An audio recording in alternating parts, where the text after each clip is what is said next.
Sharon Amir, vous retracez la fabuleuse redécouverte de ce Mickey égyptien des années plus tard, des dizaines d'années plus tard, à Montgeron, en région parisienne, des trésors de dessins animés égyptiens. Peut-être d'abord ce Mickey égyptien, à l'époque, dans les années 1930, il est réalisé par ses trois frères. Qu'est-ce qu'il représente en Égypte? Est-ce qu'il est connu? Est-ce qu'on le voit? Est-ce que... Alors, il était effectivement très très populaire. C'était un personnage qui représentait en fait l'Égyptien moyen, qui faisait plein de bêtises, plein de gags et qui a rencontré un succès énorme auprès du public égyptien en étant le premier personnage animé égyptien. Une En tous fierté les donc. cas, c'était une fierté nationale, jusqu'à même ce que le ministère de la Défense égyptien a commandé aux frères Frenkel un dessin animé où Mich Mich Effendi apparaissait comme un soldat patriote qui était allié avec les Anglais, et il a représenté, oui, il était extrêmement populaire. Et il apparaissait aussi notamment dans des films avec des chanteuses comme Laïla Mourad, qui étaient très connues, donc en chair et en os. Ils arrivaient à incruster ce petit Mich Mich Effendi dans des images réelles. Une fabuleuse aventure, une histoire d'exil aussi, on va comprendre pourquoi, puisque des décennies plus tard, non pas en Égypte, mais en France, à Montgeron, en région parisienne, dans cette famille, on va exhumer ces trésors. On regarde un premier extrait. C'est mon père. This is my father and David. It's my father and my uncle. C'est incroyable. This is David, my uncle. This is Gershel, my uncle.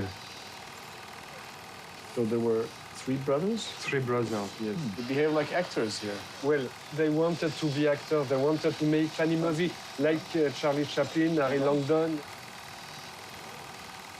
Oh là là. Et voilà mon père qui dévale, c'est lui, c'est incroyable. I've never seen my father like that, young like that, and making stuyot. C'est vrai qu'il y a un côté Charlie Chaplin.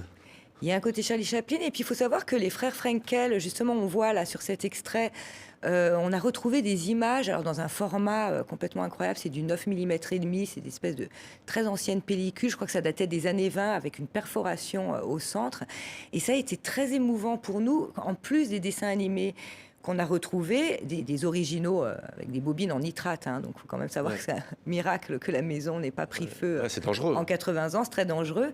Mais justement, on a retrouvé ces images des trois frères Frenkel, et on voyait que c'était des mecs qui étaient super drôles, qui aimaient s'amuser, qui rêvaient de cinéma, qui rêvaient à la base, je crois même, d'être acteurs avant d'être ces pionniers du Alors dessin comment animé. c'est exhumé, dans quelles conditions et comment ça va être restauré?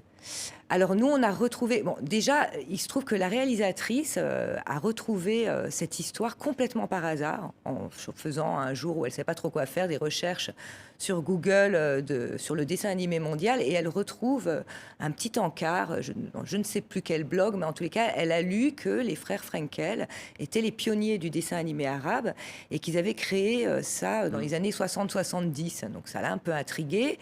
Ensuite, elle a retrouvé des écrits qu'avait publié l'un des fils, Didier Frenkel, qu'on vient de voir aussi, le fils de Shlomo Frenkel, sur Internet. Il avait publié que c'était des années 30-40, donc elle s'est un peu interloquée. Qu'est-ce que c'est que ces 30 années d'écart? Qui a tort, qui a raison? Et elle en a parlé à Yael Abekassis, qui est une des productrices du film, et qui lui a dit, écoute, on va chercher ces familles Frenkel en France. Ils en ont trouvé 4. Et la troisième personne qui a répondu, c'était Didier Frenkel. Donc ça a été une très grande émotion pour lui, que ce soit en plus une équipe israélienne qui le contacte. Et du coup, il a dit, effectivement, j'ai toutes ces bobines qui sont depuis 80 ans dans la cave, que son père lui avait demandé de brûler, parce que je crois qu'avant de mourir, il avait très très peur qu'il arrive un malheur. Par chance, il les a pas brûlées, parce que ça aurait été... vraiment hyper triste de brûler un tel patrimoine, une perte terrible. Ouais. Et donc, la réalisatrice est partie tout de suite en France. Elle est carrément allée dormir chez eux pour être en immersion dans cette famille. Et puis, l'histoire a commencé là. Et on va voir que c'est aussi une histoire d'exil, de douleur, de souvenirs enfuis à travers ces dessins animés qui ont été eux aussi oubliés. On regarde un deuxième extrait. Et hop. quelque chose qui n'a jamais quitté nos oncles et papas. Ah oui, oui, ils sont restés là-bas. Il faut les comprendre, Oui, parce que c'est je là-bas ne porte qu'ils pas de jugement, bien sûr. qu'ils étaient plus connus qu'en France. Voilà, Oui, non, c'est un peu de regret de ce qu'ils étaient en Égypte. Ils avaient une meilleure vie là-bas qu'ici. C'est ça. Alors, c'est des témoignages parfois très bouleversants. On sent que tout le monde ne veut pas ressusciter ce passé, ou en tout cas, quand ça revient, on revoit aussi, forcément, les querelles de famille, d'ailleurs, y compris entre Ashkénazes et séfarades, notamment. Pourquoi c'est douloureux pour cette famille, en tout cas pour une partie de cette famille, de ressortir toutes ces images, ces dessins animés? Écoutez, ce film, au-delà d'être l'histoire de la naissance du cinéma arabe et au-delà d'être une histoire du film d'animation, c'est aussi... et de cette obsession créatrice des trois frères Frenkel, parce que c'est quand même une dimension très importante de leur caractère. C'est aussi la tragédie d'une exil qui est racontée là, parce que c'était des Juifs de Biélorussie qui ont dû quitter au début du XXe siècle, tout début 1904, je crois, ils ont quitté la Biélorussie pour s'installer en Palestine. En 1914, ils ont été chassés de nouveau. Ils sont arrivés à Alexandrie, puis au Caire. Oui. Donc là, il y a deux frères qui sont nés, je crois, à Jaffa, à l'époque. Et ensuite, quand ils sont arrivés au Caire, où ils ont connu cet incroyable succès en créant ce dessin animé, ils ont dû, une fois de plus, avec la création de l'État d'Israël, en 1948, ils ont été amenés à fuir de nouveau. Et ils sont arrivés en France.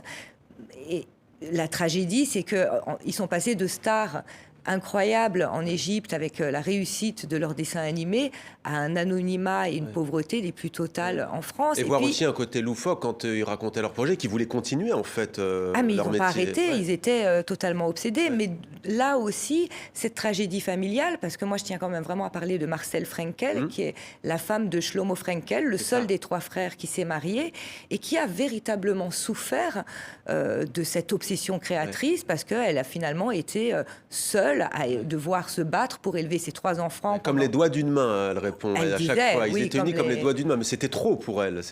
De toute façon, ils habitaient dans ce pavillon à Montgeron où ils ont atterri dans les années 50 en arrivant en France.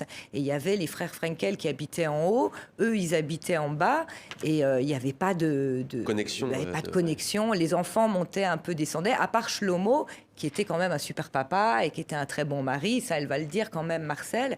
Et en même temps, elle rêvait de repartir en Israël et ils sont jamais repartis. Donc elle a été déchirée aussi du fait qu'elle a été séparée de sa famille. Donc tout ça, ça s'est transmis aussi de génération en génération parce que les enfants ont aussi vécu la difficulté due à cet exil.